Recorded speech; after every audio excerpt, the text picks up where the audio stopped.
I think that being the first AppSec hire was more challenging in that I had to understand the business priorities and I had to make pillars of security based around those priorities. So I couldn't be like, all right, we're going to do SOC 2 compliance right now because it was too expensive. We didn't have the bandwidth as a business to do that. So it was like, okay, like, well, what other things can we do that aren't necessarily really heavy lifts that we can enact on quickly while building a foundation for more heavy duty like accreditation and being audited and things like that, like down the road. And that was quite challenging because we had a small company. Things were constantly in flux because it was a startup. And the pillars themselves had to be flexible enough to not collapse, but had to be stable enough to not just completely fall over. So that was really challenging. Welcome to the Elephant in AppSec, the podcast to explore, challenge, and boldly face the AppSec elephants in the room. I'm Alexandra, your host and AppSec enthusiast and growth manager at Escape, an API discovery and security platform. Today, I'm joined by Akira Brand, the AVP of Application Security at PRA Group. With nearly 5 years of experience in the security space, Akira has a diverse background, starting as developer relations engineer and transitioning into an AppSec role.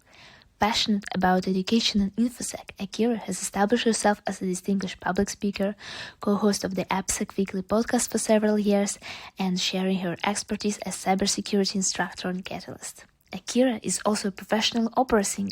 You can hear her singing at the Elephant and AppSec conference talk. In this episode, we discuss the maturity level organizations need to achieve before hiring their first application security engineer, the latest AppSec hiring trends, and her insights on DAST from her time at DAST vendor organization. We also touch on how early exposure to puzzles helps kids develop their problem-solving skills and set the stage for a career in engineering. Dive right in! Hi, Kira. I'm super excited to have you on the podcast.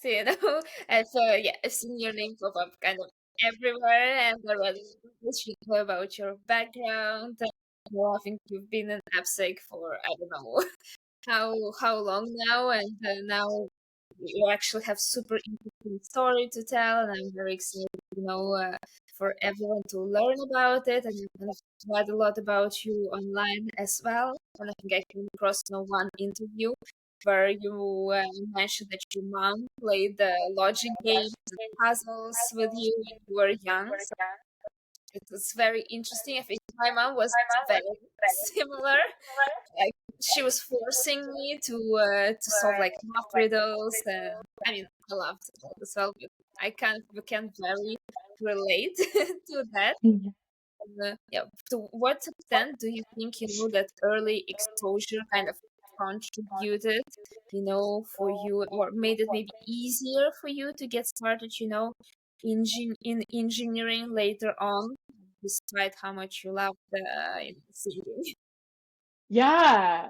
Oh my gosh. It's actually really interesting. So when I was young, as you just mentioned, my mother had me do quite a lot of logic puzzles and games and things like that when I was being homeschooled. So I was about 6 or 7 years old doing logic puzzles, right? And these were not easy. They were not like for little kids.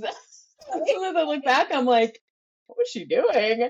But my mother was an exceptionally smart woman. She had a master's in mathematics from Creighton University and taught math her entire life at very high level schools. And when it came time for her to homeschool me, she really took that inspiration to teaching me.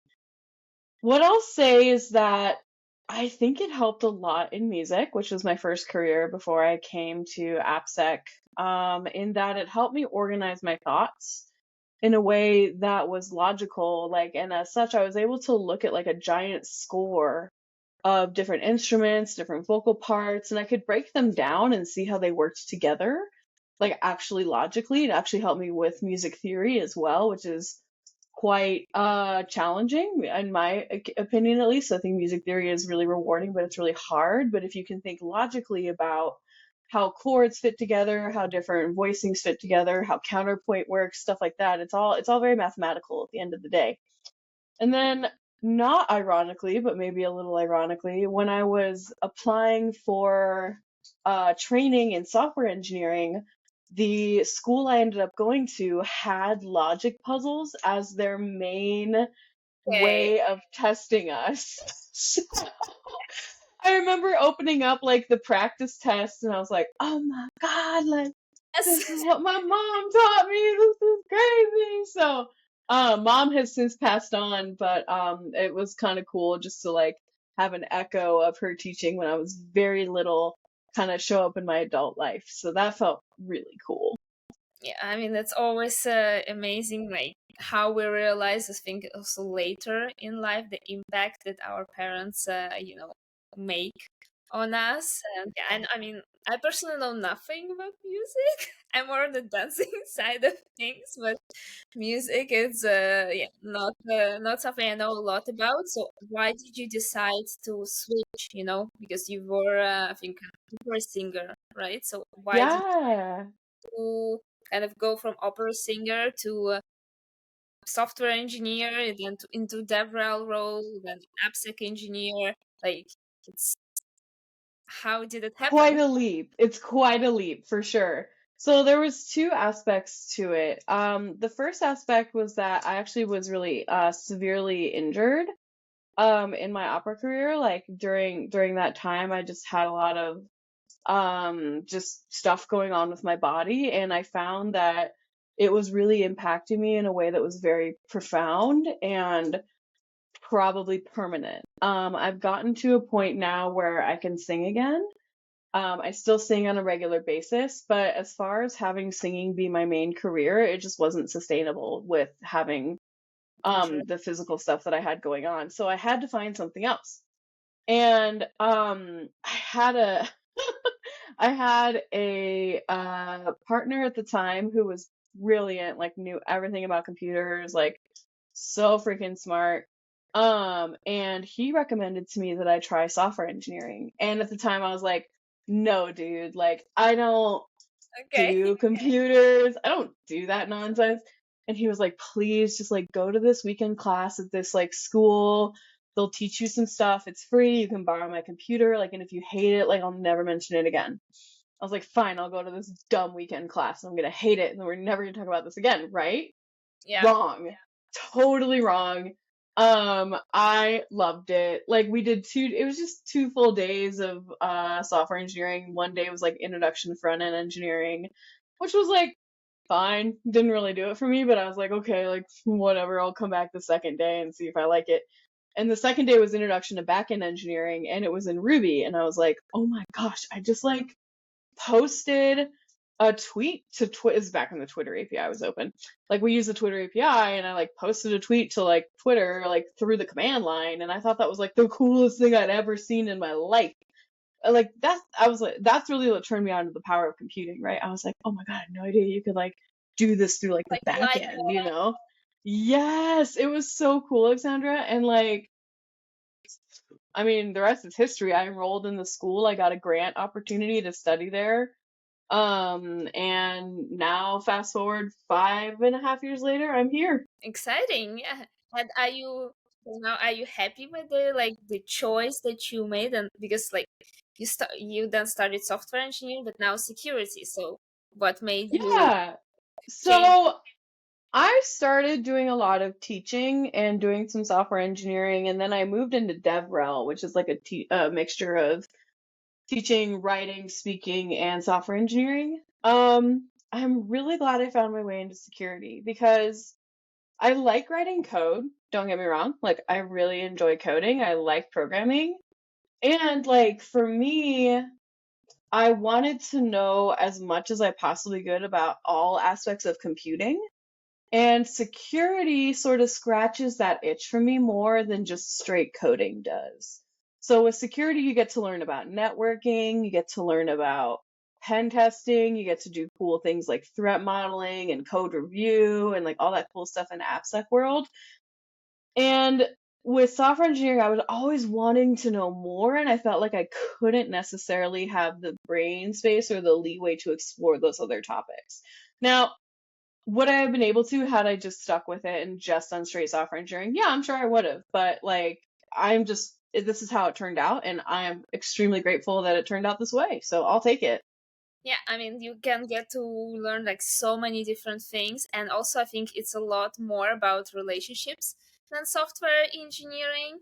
So you Hmm. also have this human side of things, then instead sometimes like sitting behind the computer and coding. Oh, Totally. Yeah. you I also find that this go oh sorry, go ahead. Yeah, so you also like actually, need to learn how to pitch your solution to the, top level management, how to find the same language with software developers, so many also like soft skills that you can grow and yeah, so exciting. One thing I will say is that my roles when I've been in security have been much more influence based, right? So I totally agree with you. There's definitely a very intense soft skill component. I have to interact with 5 or 6 different sorts of people on a daily basis, right? It's not just me and a team of other people exactly like me, because security teams are so much smaller than other teams. And in order to get anything done, you have to exercise influence with and to other people, right? And I love that. I love that. Like, I love working with all different sorts of people. It really draws on my performer background. Like, I used to direct opera and I would conduct opera and all this other stuff, right?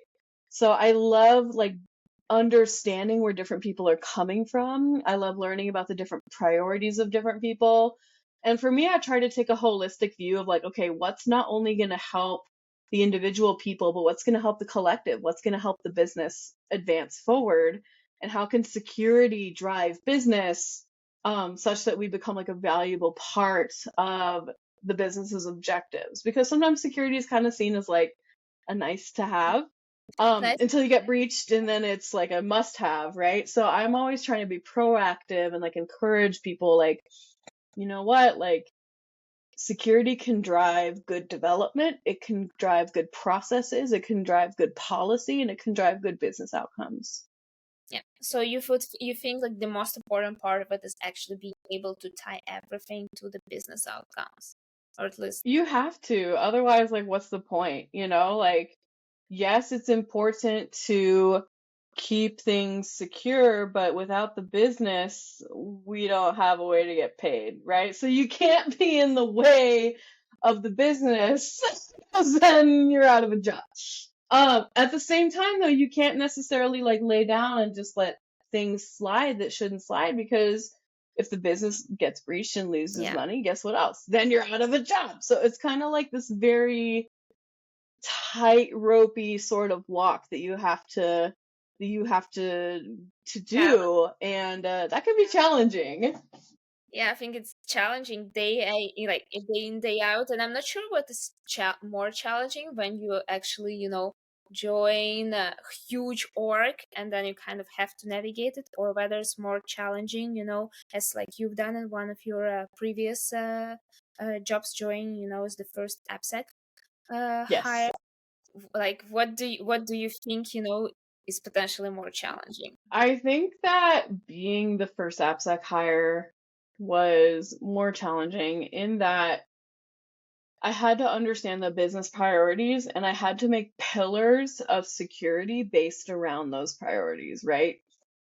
So I couldn't be like, all right, we're going to do SOC 2 compliance right now, because it was too expensive. We didn't have the bandwidth as a business to do that. So it was like, okay, like, well, what other things can we do that aren't necessarily like really, really heavy lifts that we can enact on quickly while building a foundation for more heavy duty like accreditation and being audited and things like that, like down the road. And that was quite challenging because we had a small company, things were constantly in flux because it was a startup, and the pillars themselves had to be flexible enough to not collapse, but had to be stable enough to not just completely fall over. So that was really challenging. What I found that was really useful was using the CIS 16 scores. So that's Okay. Center for Internet Security. They have a bunch of different like ways of grading different aspects of your security program, and number 16 has to do with application security. And it wasn't necessarily like, here's an audit that you need to go through and like here's all these steps you must take, but it had the different subsections of AppSec broken down, and you could choose some that went along with the business priorities at that time and elevate those scores, right? So that was really helpful to have a big breakdown of all the different options that were available to me on activities, and then decide with my stakeholders, like, okay, which one of these is the most relevant? And then we started slowly folding in those activities into every stage of the SDLC. So, like, I didn't come in and say, hey, we're going to do all this stuff now, like, going to change everything about your development process. It's not what I did. I came in, we picked one or maybe two things, and we did those things over and over and over and earlier and earlier and earlier in the process until the developers started to approach us and be like, hey, can you please do a secure code review? Can you please do a threat modeling exercise with us? Things like that. And then we knew once the developers were coming to us to do those activities that we could go on to the next ones, right? Wow.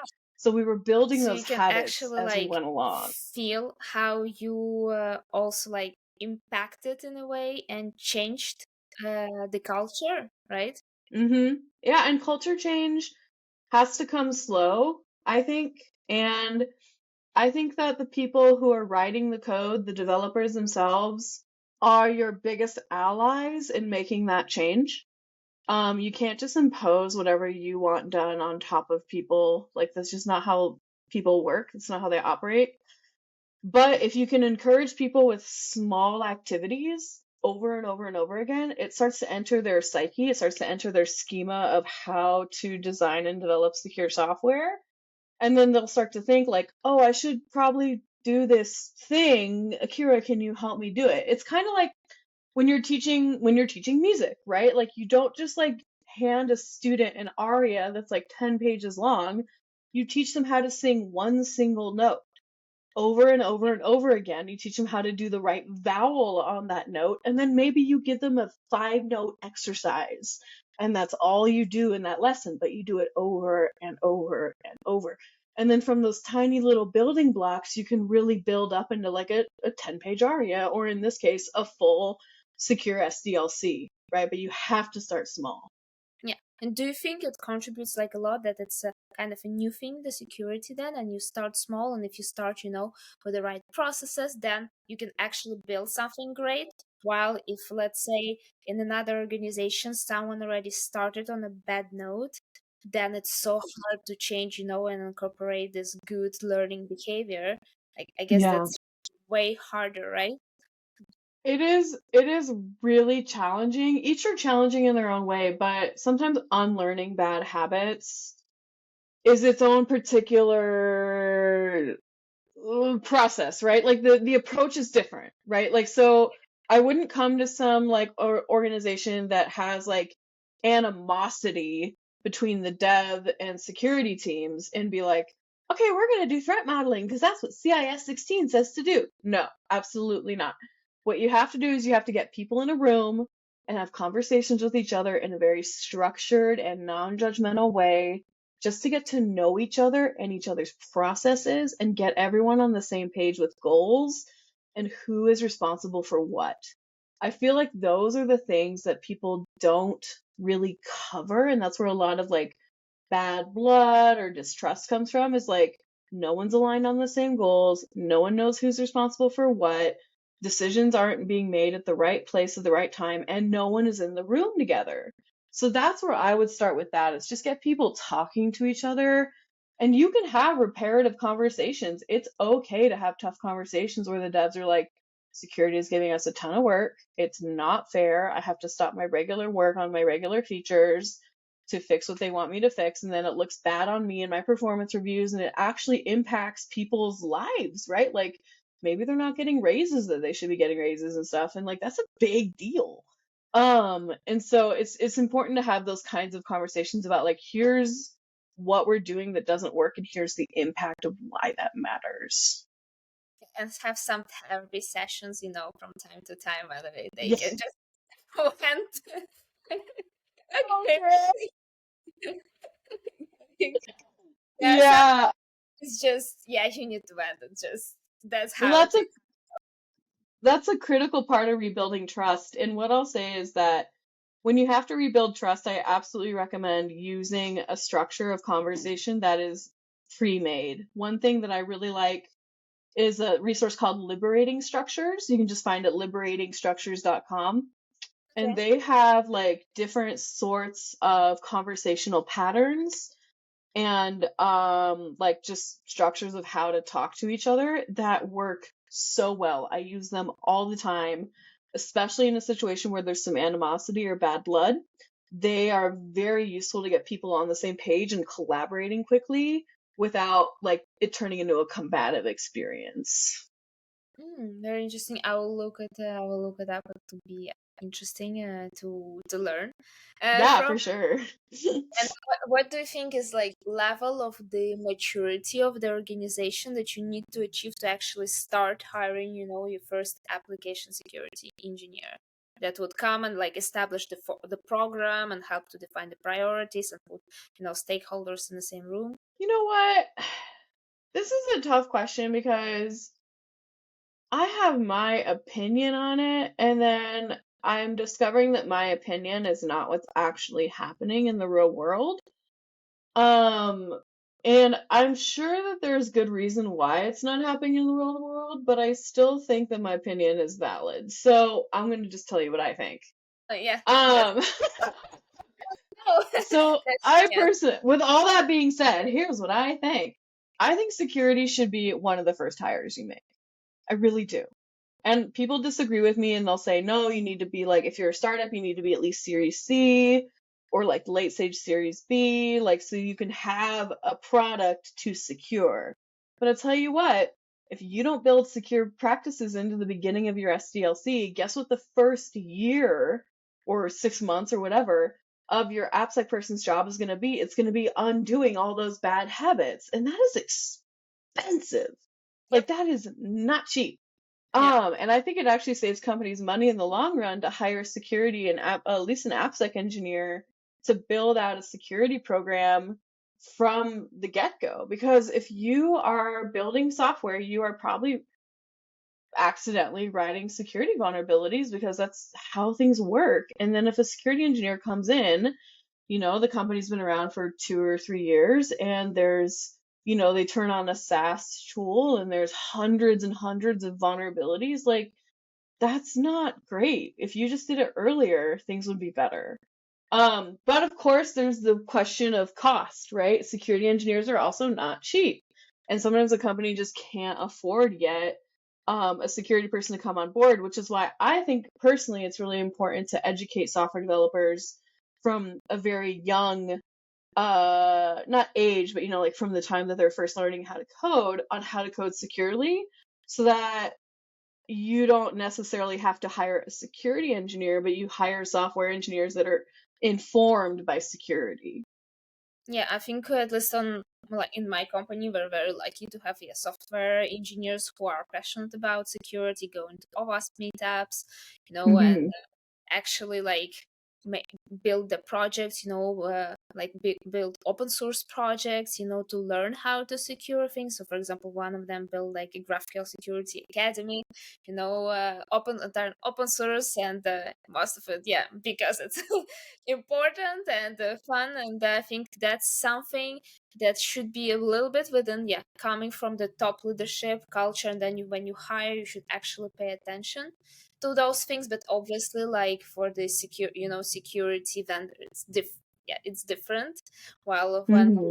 large or org that's not related, if you're building, I don't know, low, let's say a new crypto platform, yeah, you have a you know PCI DSS that might help you guide some security, but it's not going to be always from the start. So it's very, very hard. And you also worked for a DAST tool. So speaking about opinions, what's Yeah, your sure. opinion?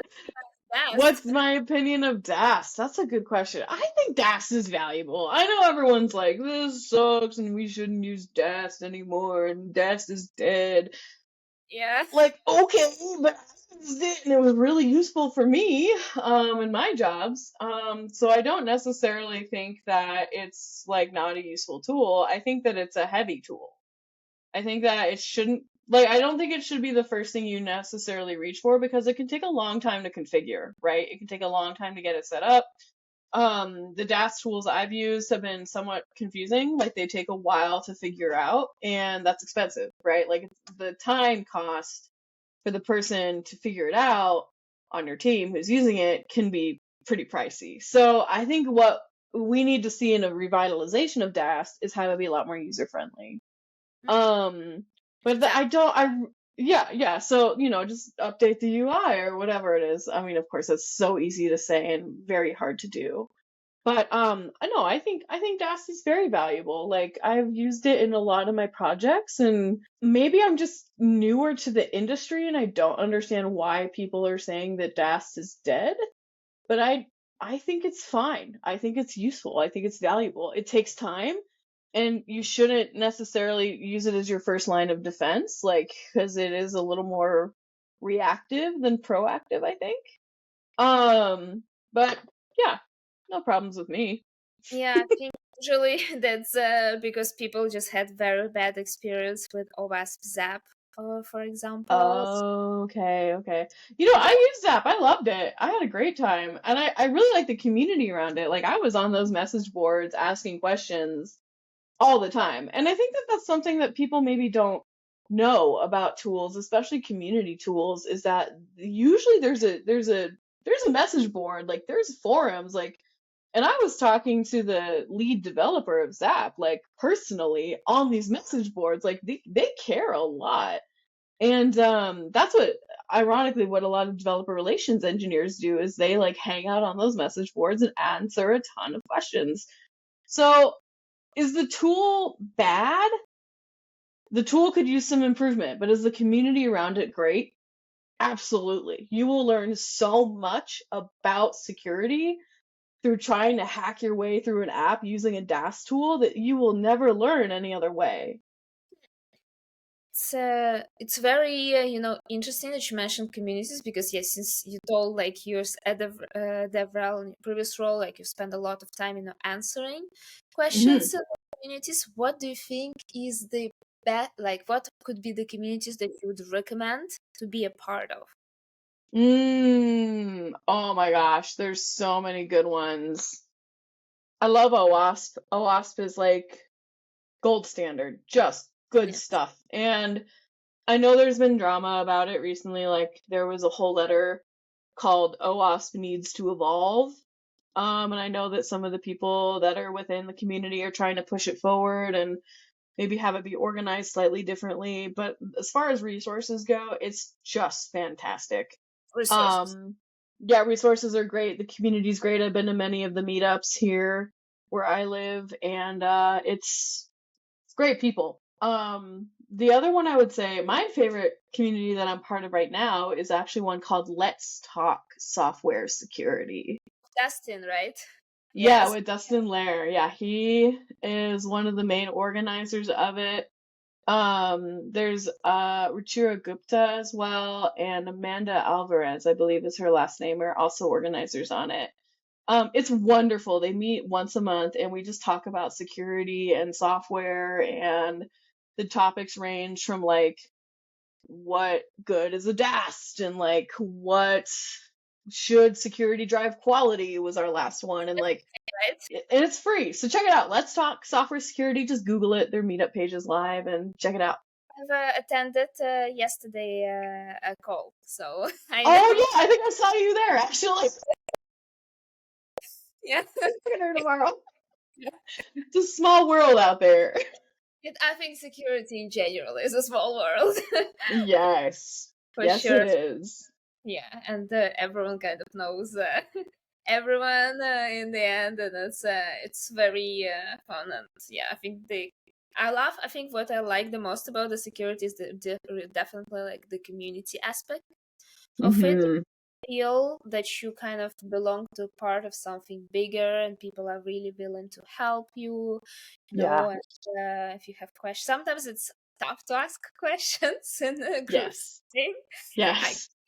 I get to in a big group. I get in yeah, it's super like you learn a lot at least from those conversations as well. Do you have any other communities in mind? My next one that I would encourage people to look at is RSA. So this past year, I was on the selection committee for the DevSecOps track at RSA, and it was an incredible experience being involved with that community in a really deep and important way. I know that the conference is huge. There's so many valuable resources. Like, there's so many great talks online that people have given that you can check out for free.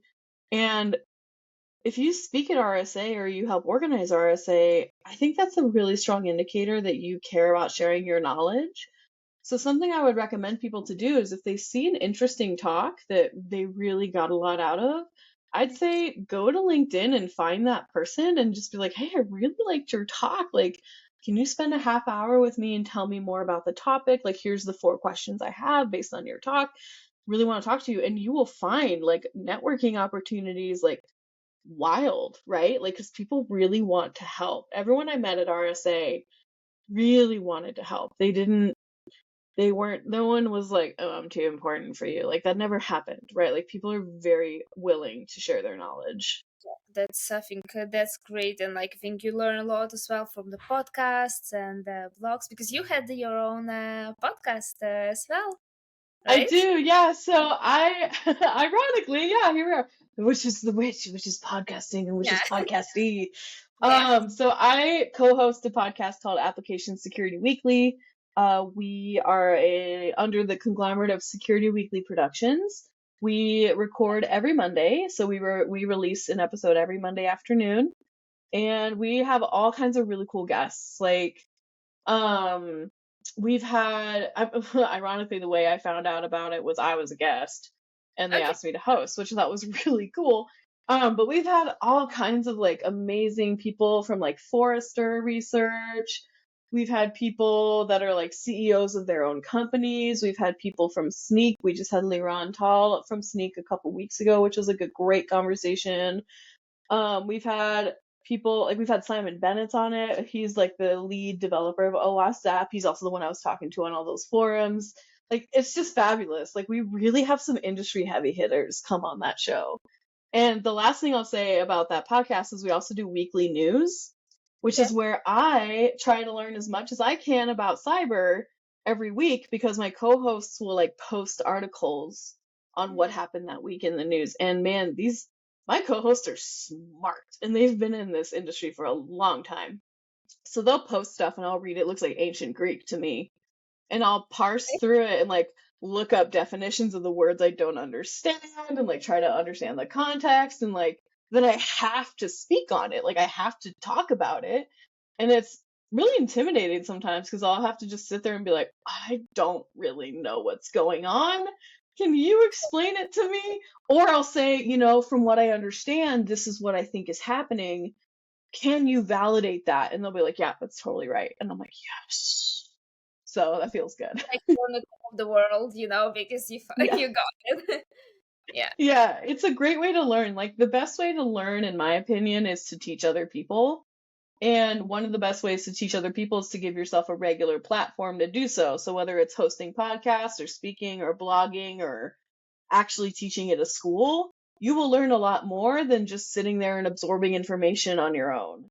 Quick heads up for our listeners. You'll notice a slight change in tone and maybe even wardrobe between the parts of this episode. That's because we recorded in 2 separate sessions.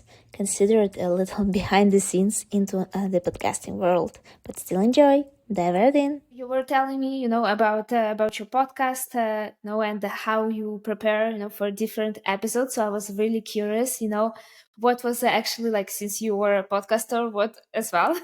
So what was your favorite talk? Because I mean, all of us, I presume, have some at least, like the ones that you know were really memorable and really exciting. So you mentioned also you read a lot to prepare, for different episodes, to understand what the people are talking about. And like, what was you think was the most interesting, and challenging topic for you?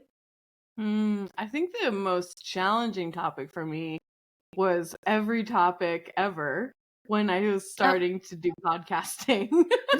That one was it was really tough to get started because I knew about cyber.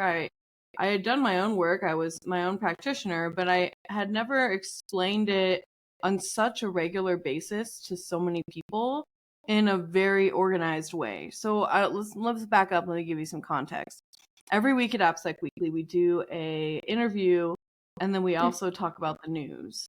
And the interviews were great, but they were also like, I was able to sort of stand back and sort of just absorb and let the interviewer do the talking. And I would just ask questions every once in a while. But the news I had to be really engaged in, and it was news of the week. And my co-hosts, John Kinsella and Mike Shima, are very well practiced in the art of podcasting and the art of cyber.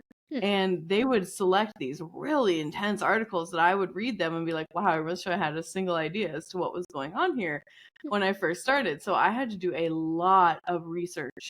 But I remember my first kind of big win was when I found an article that they found interesting, and it had to do with something called Siri Spy, which is a vulnerability that affected Apple, iOS, and macOS that had the ability to let apps with Bluetooth enabled eavesdrop on users' conversations with Siri.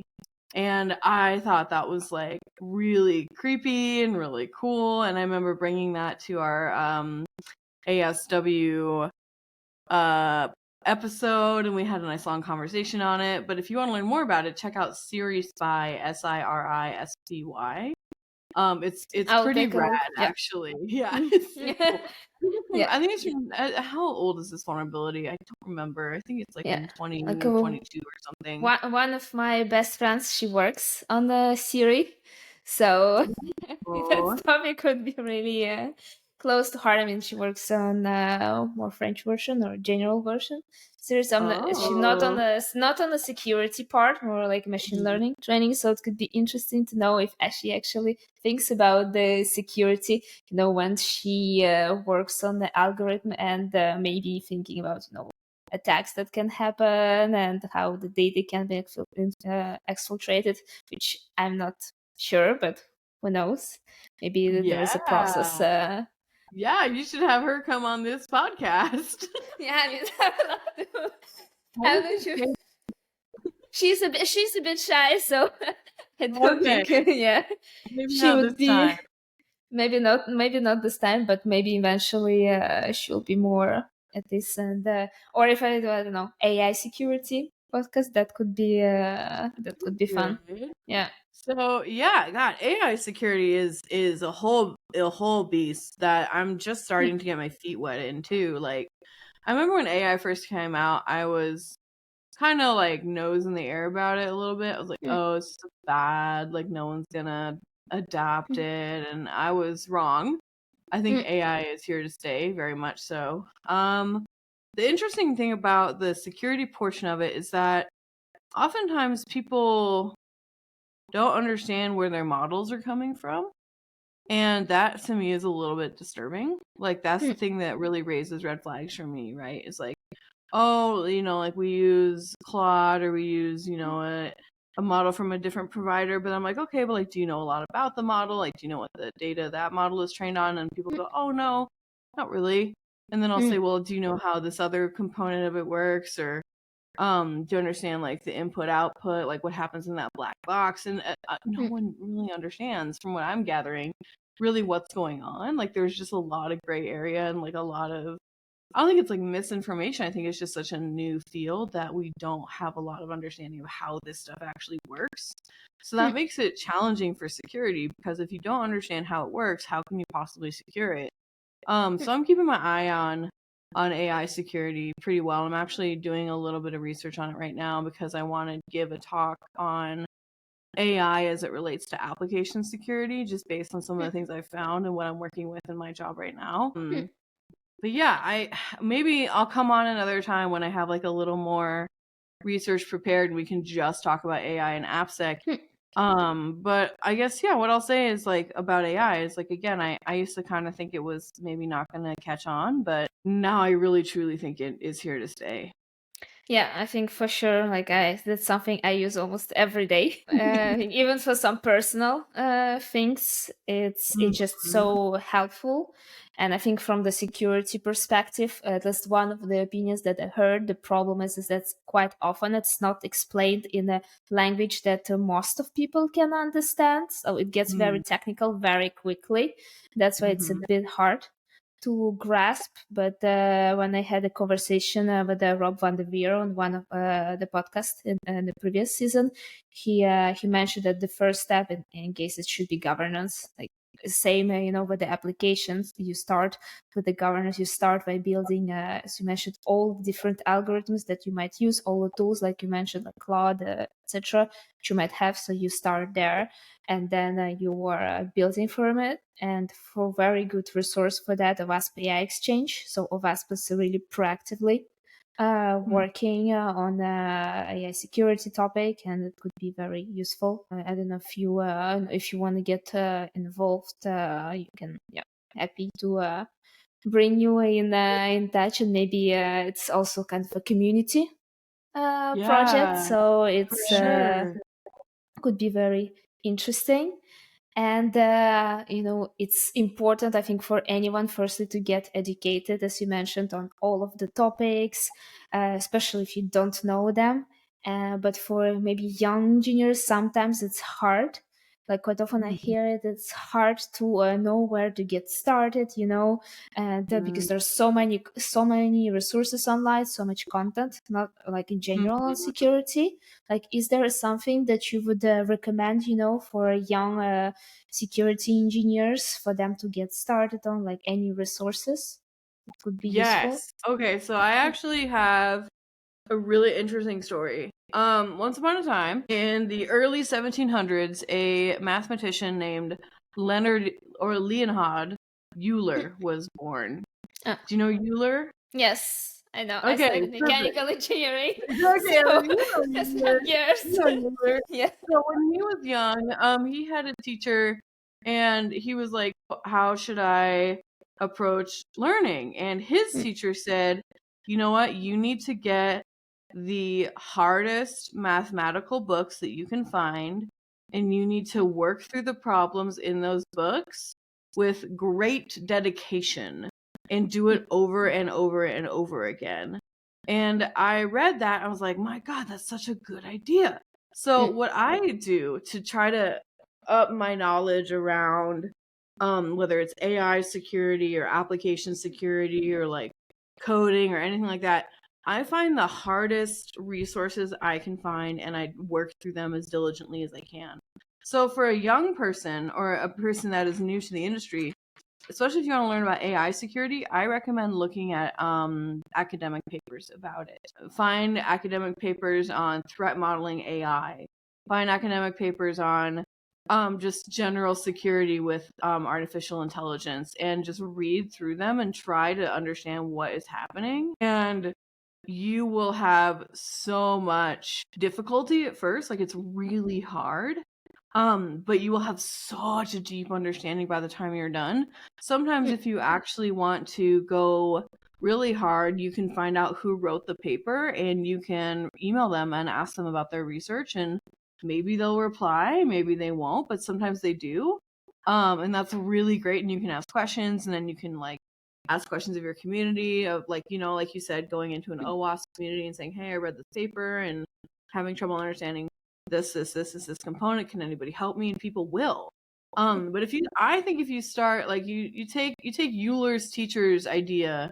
I mean, it worked for Euler. The guy, he had a couple things published, I mean, it's not a big field in mathematics or anything, but but if you don't know, also look up Leonhard Euler. He's like he invented pi, for heaven's sake. So pretty big deal in mathematics. But I think if it worked for him, it can work for you. Yeah, I think definitely. Well, I hope it will produce, new ULRs in security one day because of that advice. Who knows? I think in security it might be sometimes hard to come across the papers. At least, like for me, I see some papers coming sometimes on LinkedIn, but a lot of people are publishing, reports and security research reports, but like the actual academic papers, I'm not sure how many people continue in a PhD field and do research on that high level, but definitely interesting to Yeah, look up. you can also look up like there's a whole thing scholar.google.com, and you can look up things like just a simple query like cybersecurity and artificial intelligence actually reveals quite a lot of papers right away. So if you just go to scholar.google.com and type in cybersecurity and artificial intelligence, there's many, many, many papers. And I want to give myself a quick correction. The name of the teacher of Euler was Bernoulli. Not Bernoulli the senior, but Bernoulli the junior. So just something to keep in mind. But yeah, like there's like the first thing that comes up is cybersecurity meets artificial intelligence survey, which is like super meaty. I've read this one before. What else can I tell you? God, there's just a lot. So it's tough though because no one really talks about where to find these particular resources. I'm having a thought come to my mind that maybe I could update my personal blog with this. So maybe I'll do that. I mean, Anyway. yeah, that's where the right way to start. Actually, I think I'll share then the link also to your blog, at the description of the podcast, Yes. so people can access those resources easily as well. And there is always one question I ask at the end of the podcast. In addition, let's say now to those resources, what book would you recommend? Top one, or top three, max if you can decide on one. Would you recommend someone to read about application security? Does it have to be about application security in general, or can it be any book that's on technical stuff? I mean, if it's a really good book, it can be any good on the technical stuff. Okay, Have cool. something, that really stands out, because I definitely had some recommendations on psychology, even. Oh, yeah. Okay, let me think here. What book would I would actually... Okay, this is a weird one. There's two I would recommend. The first one is called The Mythical Man Month. It's actually essays on software engineering. And a lot of it has to do with software engineering project management. And I think it's definitely worth the read. It's pretty thick. It's a big book. And I've read a bit of it, right? So I can't come up here and say like, oh, like I've read the entire Mythical Man Month. But what I have read has been quite illuminating insofar as people think like, oh, maybe you just need to throw more engineers on a project and it'll self-correct. That's not true, right? Same kind of thing in AppSec. Oh, let's just throw more AppSec engineers on the problem. Let's just get more software engineers involved in security. More does not equate to fixed, right? And that's like the main assertion of the Mythical Man Month, which is a great, great book. The second book I would recommend to anybody who's in any kind of engineering, intellectual, or even artistic pursuit is a book called The War of Art. And let me look up who wrote it. Stephen Pressfield wrote it. And it is incredible. It's very short, right? So we got the Mythical Man Month, which is a beast. Then we got the War of Art, which is maybe like a day and a half read. Yeah. Long story short, he talks about what is called resistance, which is that feeling that you have every day when you wake up, when you go to your office and you're like, man, I don't know if I can do this. Like that happens to all of us, whether we want to admit it or not, especially in a field like cyber, like, wow, I don't know if I can do it. He talks about how to deal with that voice, which he calls it resistance, and different strategies to be able to overcome the resistance to doing your work. It's written for artists, but it can be applied to anybody that is in any pursuit of something that is greater than themselves, right? And I think in technology, we really are in that pursuit because it's so much bigger than us. So definitely check it out. Stephen Pressfield, The War of Art. I'll take a look because I'm curious about that, because I had cases like this sometimes that happen. I think everyone does. At least the advice that I've seen, a lot on this topic is kind of tie it to the impact that larger than yourself. So, for example, why do you do application securities? Because I want more people to feel protected. I don't want, like, at least if you tie it to impact greater than yourself, you feel more dedication, less resistance, as you mentioned, to the work, because that's how human being on itself is born, is psychologically wired. So if there's any other advice that could be interesting to see. Well, thank definitely you. Check it out. I think you'll be especially fascinated by the turning into a professional about like anything that scares you. Like, professionals deal with it, Yeah, well, you can still procrastinate. Oh yeah, you can still procrastinate, but it's a mindset shift. It's pretty cool. So that's a good one too, though. Like, thinking of it like, why do you want to be here? There's one last book. Sorry. Okay, Start with Why by Simon Sinek. Is a great book. You literally just summarized the book. So start with why you're doing something, and people will follow suit. Yeah, for sure. I think Simon also wrote a lot of good books on leadership as well, because Why Leaders Eat Last, etc. Which is I heard that one's really good. I haven't read it yet. This one is good. I've read it. It's quite good. My little sister gave it to me. Oh, nice. She's like, you keep eating first. You need to read this book and leave me some food. That's for the future. Yep. That's funny. All right. Yeah. All right. Well, thank you so much, Akira, for coming on the podcast. It was a pleasure chatting with you, and I'll put all the links below. And it was great. Thank you. Awesome. Thank you so much for having me.